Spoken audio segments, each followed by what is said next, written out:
pessoal vai entrar. Entendeu, Débora? Agora o recado do outro professor. Do quê? De estar na aula, sentadinho, arrumadinho. Ah, sim! Agora sim, agora entendi, viu como é que é? O professor já estava prevendo tudo isso. É isso aí. Vou falando aqui, o pessoal vai entrando aí, tá gravando aí, tá? O que acontece? Como eu estava falando, ó, esse período aqui é o período de vida de Jesus. Vida de Jesus. É claro, né, gente? Todo mundo sabe que esse calendário, ele todo é aproximado, né? São as teorias, aí a gente não tem nada certo, né? Em 50, eu tenho primeira Tessalonicenses. Primeira e segunda, né? Tessalonicenses logo depois. 57, eu tenho o Evangelho de Marcos. Em 90, eu tenho o Apocalipse e o Evangelho de João.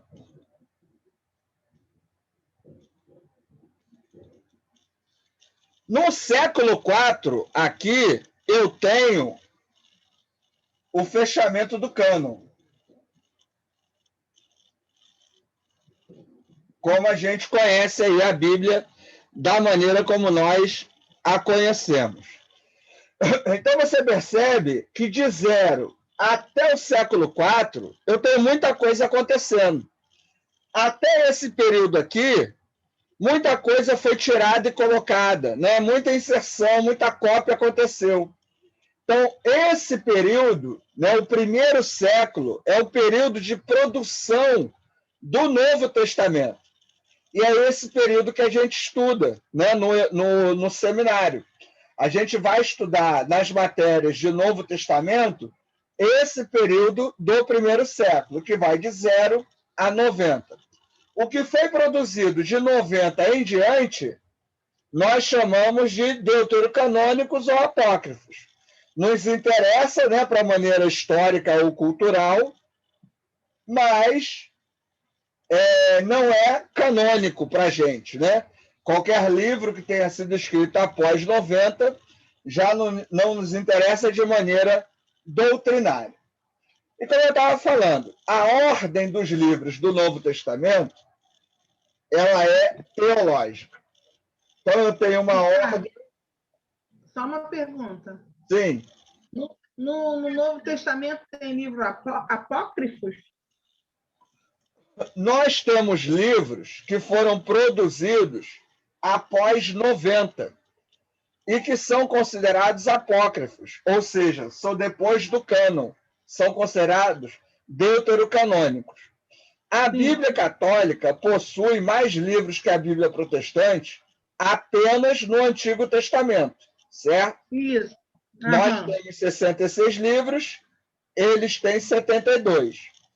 O Novo Testamento católico e protestante é igual. O que diferencia é o Antigo.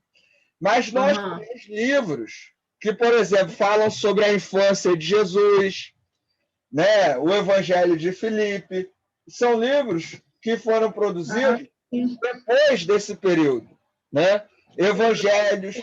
Nós temos mais de 70 evangelhos, alguns antes desse período, outros depois desse período, né? Pastor de Hermas, a Didaquê, são textos, orientações produzidos entre 90 e o quarto século, finalzinho do quarto século, que não servem, né, de maneira canônica, mas tem a ver com essa cultura cristã. Ah, sim, ok. Então vamos lá, como eu falei, nós temos uma ordem teológica, certo? Aqui do Novo Testamento. Não é uma ordem cronológica. O que seria uma ordem cronológica? Eu colocaria o primeiro livro escrito e o segundo e o terceiro e aí por diante. Então, se eu fosse seguir uma ordem cronológica no Novo Testamento, em vez de Mateus, eu colocaria primeiro Tessalonicenses. Então, vamos colocar aqui. Por que uma ordem teológica? Primeiro, eu tenho o ministério de Jesus, que são os evangelhos.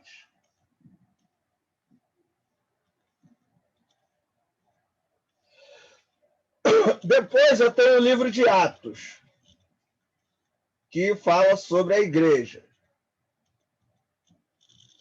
Depois, eu tenho as cartas, que são a doutrina. E depois eu tenho o Apocalipse, que fala sobre o fim. Então, quando lá no quarto século fecharam o cânon do Novo Testamento, os religiosos ali envolvidos, eles decidiram colocar nessa ordem. Primeiro, começa-se falando sobre Jesus, depois da igreja, as orientações para essa igreja e o que vai acontecer com essa igreja. Por isso que o Novo Testamento ele possui a configuração que a gente tem hoje, certo? Não é uma configuração cronológica, mas teológica. Até os evangelhos, a ordem deles é teológica. Primeiro eu tenho o evangelho de Mateus, que é o mais judaico de todos os evangelhos. Ele liga a promessa do Antigo Testamento, do Velho Testamento. No Velho Testamento fala-se sobre o Messias prometido. E Mateus, ele segue uma linguagem judaica, né, o mais judaico dos evangelhos. Ele faria essa ligação entre o Antigo e o Novo Testamento. Depois eu tenho o de Marcos, o de Lucas e o de João. Então, essa ordem dos evangelhos também é teológica. Se eu fosse colocar cronologicamente, eu teria primeiro Marcos, depois Lucas, Mateus e João, por último, que é escrito aqui, ó, em 90 depois de Cristo. Então, a ordem que nós temos dos livros do Novo Testamento, ela vai ser teológica. Do Antigo Testamento também, tá, gente? Aquela figura que eu mostrei para vocês antes, né, aquela imagem, divisão dos livros, ali também é uma ordem teológica, né? Não segue uma ordem cronológica.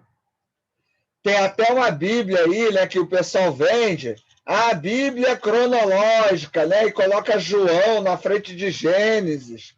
Aquilo é para enganar bobo, aquilo ali, porque, na verdade, não tem nada a ver João antes de Gênesis. Né? Ali é bobeira, é só para o cara vender Bíblia mesmo. Né? Não, aquilo não ajuda em nada, nem em estudo nenhum. Mas aí a gente tem essa configuração do Novo Testamento, que é interessante quando a gente começa a perceber dessa maneira, que a gente consegue analisar, né, o processo de formação desses livros. Professor, Sim. existe alguma Bíblia que não seja essa que venha na ordem cronológica? Não tem, não. Eu, pelo menos, não conheço. Né? Tá. Mas, assim, na boa, é até irrelevante uma Bíblia que venha dessa maneira, porque se você tem um comentário, né, se você tem uma introdução bíblica, ela já te ajuda nisso, né? Até, né, eu sempre falo com vocês, né, minha sugestão é que você não compre Bíblia de estudo, você compre um comentário ou uma introdução bíblica, porque isso vai te ajudar mais, né? Porque a Bíblia tematizada dessa maneira, ela está seguindo uma doutrina, uma perspectiva teológica.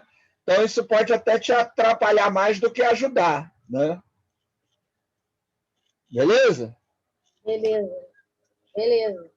Então, gente, quando a gente começa a estudar o Novo Testamento, ter essa visão já nos ajuda a entender um pouco, né, a mentalidade aí dos compiladores.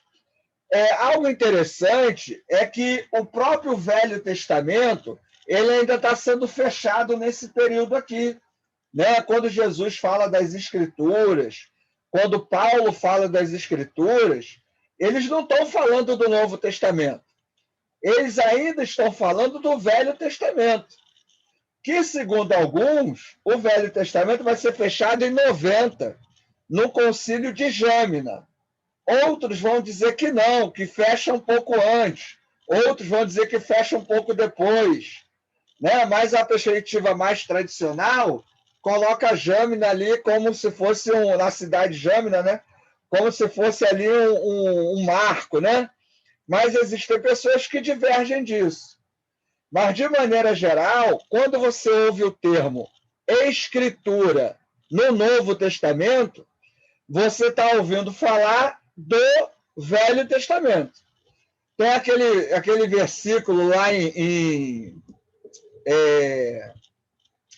eu acho que é Timóteo ou Pedro, eu esqueci, que toda a Escritura é inspirada por Deus, né, para orientar, para não sei o quê, não sei o que lá, não sei o que lá.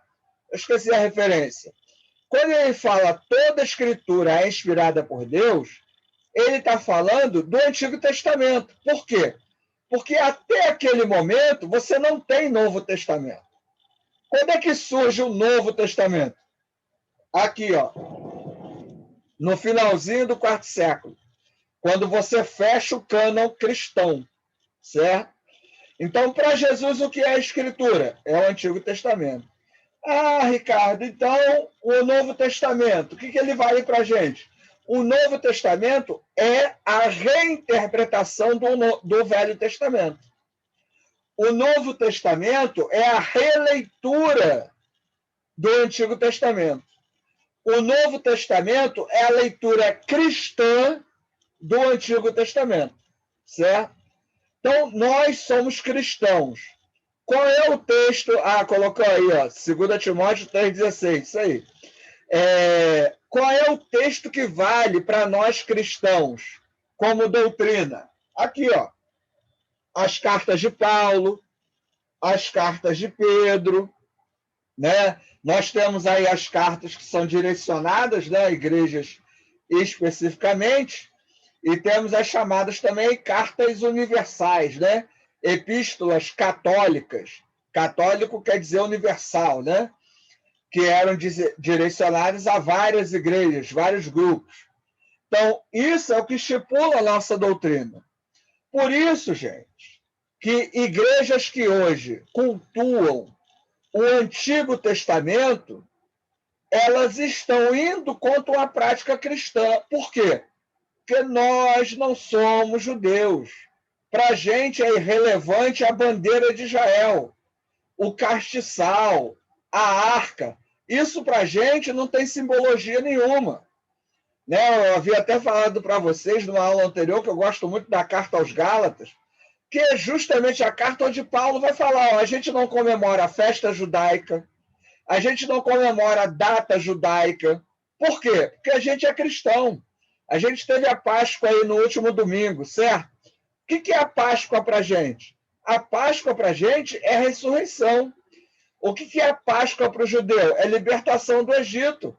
São coisas completamente diferentes. A nossa Páscoa, ela simboliza o Filho de Deus que morreu e ressuscitou. Para o judeu, a saída do povo, do grupo lá de Israel, do povo de Israel lá, né, da galera lá de Israel do Egito. Ponto. É outra coisa completamente diferente. O que faz o Novo Testamento? Ele relê tudo isso e vai colocar tudo isso na pessoa de Cristo. Inclusive a missão de Jesus como Messias. A gente já falou, né, que Messias, vou botar aqui, né? Deixa eu descer um pouquinho aqui também. Ó, Messias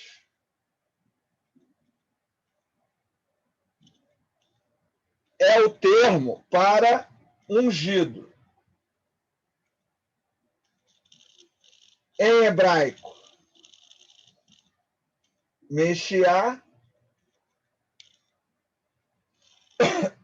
E em grego, Christos, né? Aqui eu só transliterei, né? Então, ó, Jesus, Cristo, quer dizer Jesus, o Messias. Até a figura de Jesus, até a leitura do Messias, ela é refeita na pessoa de Jesus. Quem é o Messias de Isaías?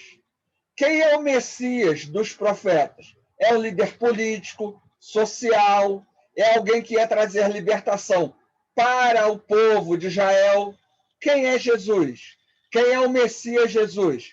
É aquele que veio da vida eterna, é aquele que veio livrar o povo de seus pecados. Está lá em Mateus capítulo 1, a partir do verso 17. Porque este é Jesus, que o seu nome vai ser Jesus, porque ele livrará o povo de seus pecados. Olha a missão do Messias sendo redefinida no Evangelho. No Antigo Testamento, o Messias não livra ninguém do pecado, livra da opressão política e econômica. Por isso que nós falamos que o Messias do Antigo não é Jesus. Há uma promessa no Antigo, há uma ideia no Antigo. E essa ideia se cumpre no Novo em Jesus, só que de maneira totalmente diferente. Por isso que virá para um judeu e dizer que Jesus é o Messias, ele vai dar gargalhada na tua cara. Ele vai dizer que você não sabe nada das Escrituras. Porque o Messias de Israel, que ainda está sendo aguardado, vai trazer libertação e poder econômico, político, financeiro e social para Israel, que está lá ainda lutando pela terra dele lá, com os árabes, palestinos, né? Está lá aquela bagunça toda ainda. Professor, Sim. mas é consenso entre os judeus ou metade acredita que Jesus é o Messias e metade não acredita? É o que eu não entendi. Metade o quê? Tá me entendendo? Agora estou, fala aí. Se é consenso entre todos os judeus de que o Messias ainda irá vir, ou metade acredita que Jesus é o Messias e a outra metade que não? Olha, não dá para afirmar isso, né? Mas hoje, por exemplo, tem uma seita, um grupo de judeus que se chamam de judeus messiânicos.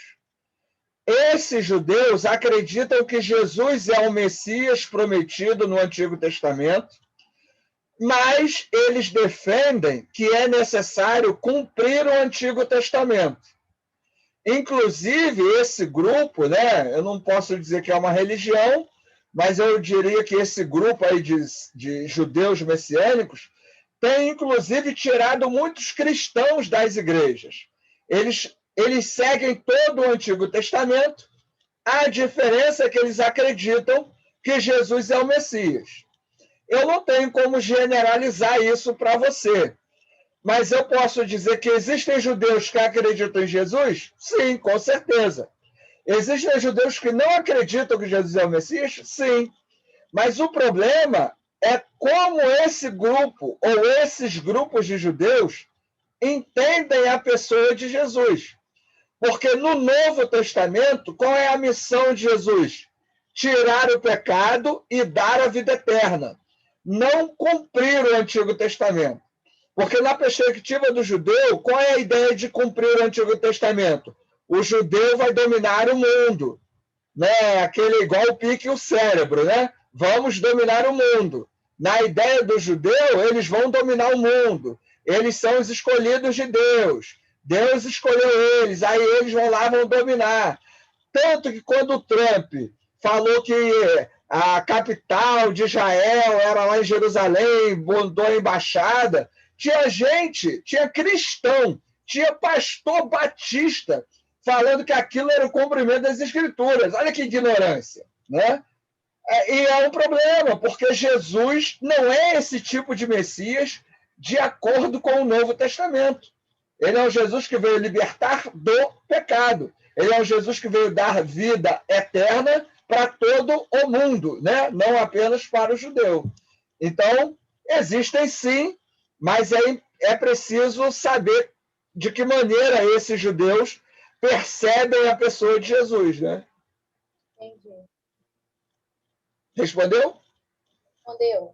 Beleza, então. Mais alguém ia falar aí? Não. Então, beleza. Vamos seguir aí. Então, entender isso, gente, é uma leitura que, ao meu ver, nos ajuda a fazer um trabalho, né, bom, né, no estudo do Antigo e do Novo Testamento. É claro, lembrando, né, toda a minha fala, ela tem aquela perspectiva histórico-crítica, né, político-social, teologia da libertação, numa perspectiva fundamentalista e dogmática. O Antigo Testamento fala de Jesus, o Messias de Isaías é Jesus, e o papel do Messias do Antigo e do Novo é o mesmo, porque é Jesus. Então, essa leitura, né, que eu estou fazendo aqui é uma leitura. Existem aquelas duas que são mais tradicionais, que você já conhece. Por exemplo, qual é a igreja que no Natal faz cantata, né? O pastor prega usando lá o livro de Isaías, né? Você vai contar no dedo, né? A igreja que não faz isso, o pastor que não prega isso. E no dedo de uma mão, né? Porque a maioria todo mundo faz. Porque a leitura tradicional, né, fundamentalista, conservadora, entende que Isaías está falando de Jesus. Aí alguém vai dizer assim, mas Lucas 4, né? Jesus lê o Antigo Testamento, lê o livro de Isaías, e ele fala, hoje se cumpriu. Aquilo é uma releitura. Jesus está relendo o papel do Messias. Tanto que, quando ele fala isso, o pessoal quer matar ele, quer bater nele, quer acabar com ele, entendeu? Ele é maluco? O que é isso? Porque não era esse o papel do Messias. Por isso que Paulo, no início do ministério dele, o que Paulo faz? Paulo ia às sinagogas anunciar que Jesus era o Messias. E aí o que acontece com Paulo? Perseguem ele, querem matar ele tem que sair fugido, correndo das cidades. Por quê? Porque Paulo é maluco. O que é isso? Isso é loucura. Por isso que a mensagem do Evangelho, Paulo vai dizer que é loucura. Porque, na perspectiva do judeu, o Messias não ia morrer como um ladrão na cruz. Então, quando você começa a estudar o Novo Testamento, gente, é muito importante entender que o Novo Testamento ele está relendo o Antigo Testamento. E nós cremos nessa releitura, porque essa aqui é a nossa identidade. A nossa identidade não está no Velho Testamento, está no Novo Testamento. Agora, eu tenho que conhecer o Velho Testamento para entender o Novo Testamento, né? As figuras usadas por Paulo nas cartas, todas são uma releitura do Antigo. Paulo fala de sacrifício vivo. Quem é o sacrifício vivo? Eu e você. Eu não preciso mais, né, matar um cordeiro, eu não preciso mais fazer nada disso, porque em Cristo eu tenho livre acesso a Deus. A carta aos Hebreus vai dizer que Jesus é o nosso sumo sacerdote. Quem era o sacerdote na época do Antigo Testamento? Era aquele que fazia a ligação entre o homem e Deus, entre a mulher e Deus, entre o povo e Deus. Quem é que faz isso hoje? É Jesus. Por isso que o pastor não é sacerdote.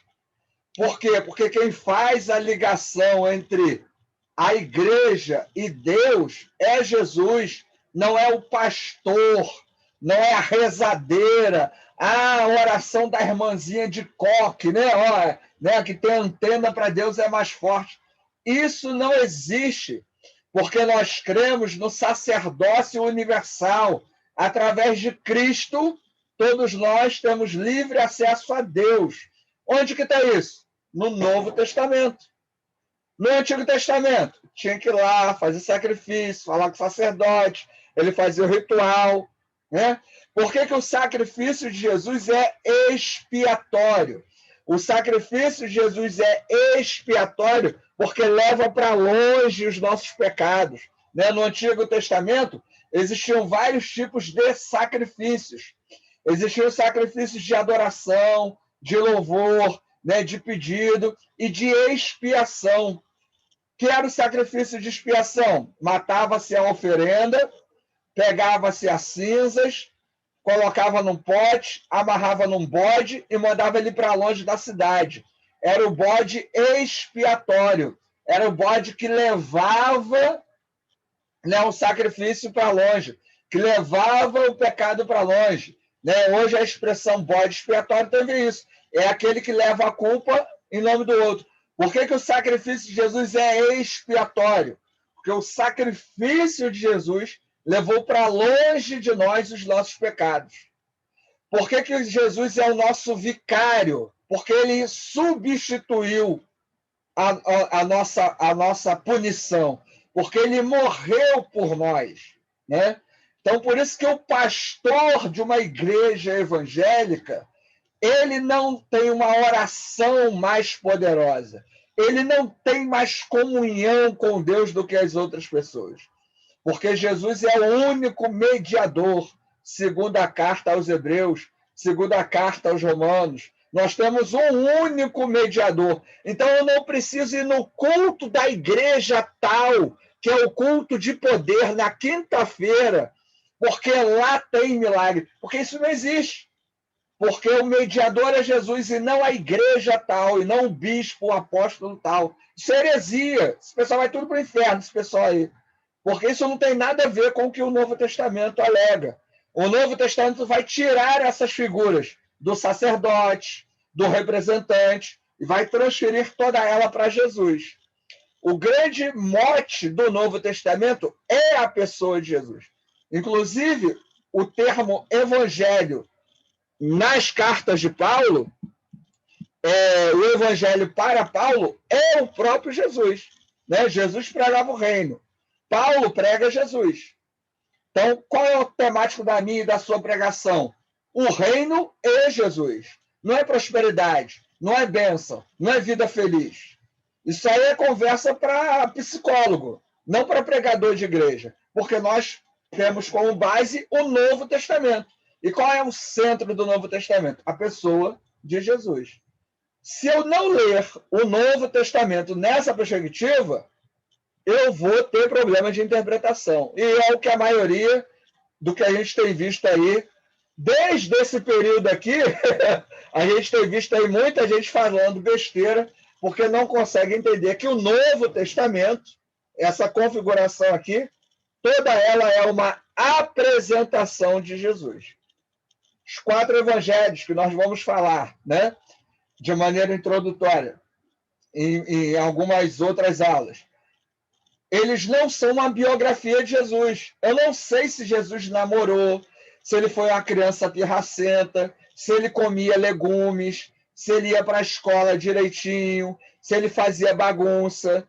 Não sei nada disso. Por quê? Porque os evangelhos não falam sobre a vida de Jesus. Os evangelhos falam sobre o ministério de Jesus. E cada evangelho apresenta uma perspectiva sobre esse ministério. Né? Cada evangelho aqui vai apresentar Jesus de uma maneira. Então, eu preciso entender isso.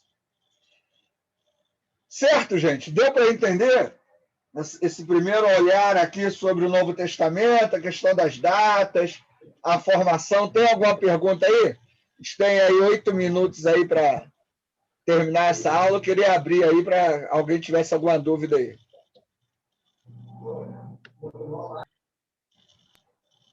Entendido. Beleza? Também entendi, professor.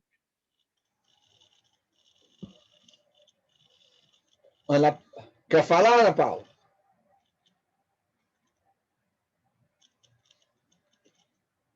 Ana Paula? Não, já falou? Ah, tá. Então é isso, gente. Essa é a leitura. O que a gente vai fazer nas nossas próximas aulas? A gente vai começar a ter um olhar sobre esses blocos, tá certo? Então, os evangelhos, Atos, as cartas e o Apocalipse.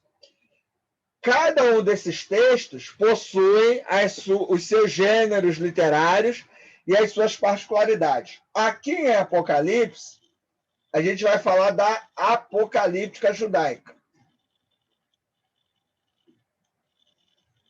Quando a gente trabalhar essa parte, eu vou voltar um pouquinho lá em Daniel, porque o livro de Daniel é o livro característico do Antigo Testamento sobre esse gênero literário. Então, no texto do Antigo Testamento, a apocalíptica judaica aparece de maneira predominante no livro de Daniel e no Apocalipse de João. Uma coisa interessante, sobre João nós temos as cartas, né? Primeira, segunda e terceira João. Nós temos o Evangelho de João e nós temos o Apocalipse de João. Então, dependendo, né, de como você vê a autoria deles, a estrutura deles também muda, né? O objetivo deles também muda. Tem gente que diz que foi João, o discípulo amado, o apóstolo, né, de Jesus, que escreveu tudo isso aqui. E tem gente que vai separar João, o discípulo amado, do escritor do Apocalipse, do escritor do Evangelho e do escritor das cartas. Eu já adianto para você que seria muito difícil João, discípulo de Jesus, que viveu aqui, ó, em 33, ele ter escrito em 90 o Apocalipse. Primeiro que o João aqui falava aramaico. Esse texto foi escrito em grego. Aí você fala assim, mas ele aprendeu grego. Você está estudando hebraico. Tem um grupo que já estudou grego comigo. Você que tem cultura, que tem estudo, que tem nível médio, que tem acesso, sabe ler, escrever, você viu que é difícil aprender o grego. E você já sabe ler e escrever. A maioria dos apóstolos e seguidores de Jesus eram ignorantes, eram pessoas broncas, eram pessoas simples, não eram grandes empresários, não eram pessoas estudiosas. Então, dificilmente ele aprendeu a escrever aqui em grego. Aí ele ditou e alguém escreveu, né? Então, muito difícil isso aqui.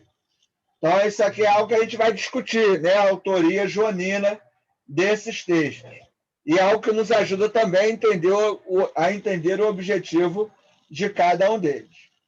Mas eu gostaria muito que você assim entendesse que o Novo Testamento ele tem essa ideia de reler o Antigo. Então, o Antigo tem a sua importância, tem o seu valor, mas doutrinariamente para a gente, realmente o fundamental é o Novo Testamento. Certo, gente? Ricardo, Beleza? Dúvidas? Ricardo, você está falando que João não pode ter escrito o Apocalipse porque foi depois, ele não falava grego, né?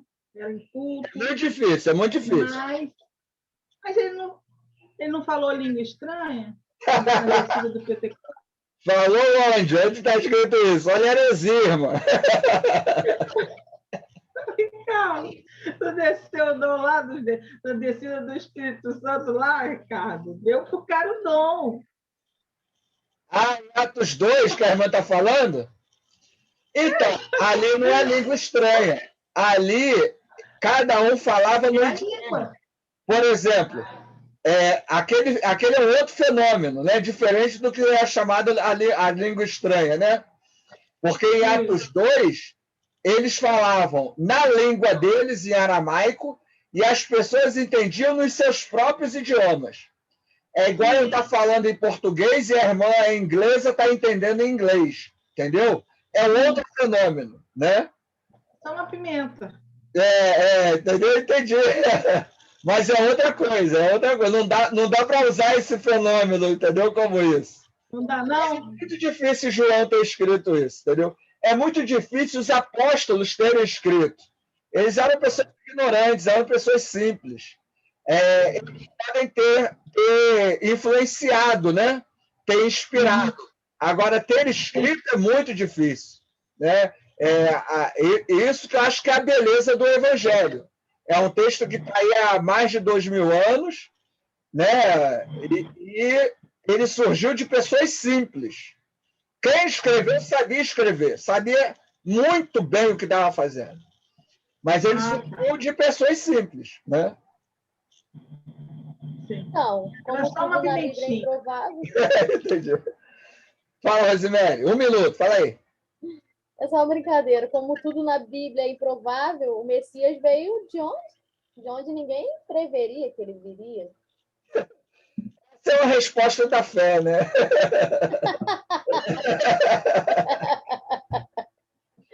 Ai, Uma só coisa que a gente brincadeira. consegue, né, entender, né, o processo de escrita, o processo de formação. Quem escreveu, gente, os escritores do Novo Testamento e do Antigo Testamento eram bons escritores, não eram pessoas ignorantes, né? E aí é aquilo que a gente já falou, é a beleza da dinâmica, né, da espiritualidade do texto. Não há como negar isso, né? Mas também a gente não pode ser inocente e achar que Deus usou qualquer um, a pessoa não sabia nada, Deus foi lá e usou. Não, não foi assim. Há um processo nisso tudo. A nossa tentativa é tentar entender esse processo, né? Para daí poder interpretar de maneira adequada. Certo, gente? Está aí, ó. 1 minutinho está acabando. Certinho. Boa noite para todos.